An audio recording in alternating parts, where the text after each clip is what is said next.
এই বাইকটা দিয়ে শুরু করছে। এটা হচ্ছে নাম্বার করা 250 সিসি, 3000 সামথিং ইউজ করা।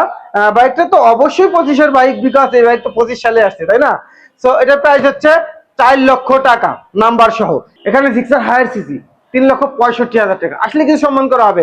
Royal Enfield 0 kilo, yes 0 kilo, 4,75,000 টাকা। এখন বলতে পারেন নতুন প্রাইজের থেকে কেন বেশি?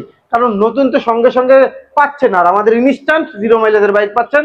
নতুন বুকিং দিলে তো অনেক দিন পরে দিবে, 3 থেকে 4 মাস রয়েছে। এক্সমোশন 7.5 লক্ষ টাকার বাইক। কি 7.5 লক্ষ টাকা? 7,70,000।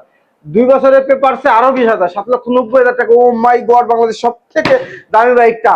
কত টাকা নিবেন? কত টাকায় দিব এটা? আচ্ছা, 5,50,000 টাকার কালেকশন বন্ধুরা। সিএফ মোটো 4,30,000 টাকা। 4,30,000 টাকা। এটা কোনো দামাদামি করা যাবে না, এটা কোনো দামাদামি করা যাবে না। একদমই নতুন, রেজিস্ট্রেশন করা সিএফ মোটো।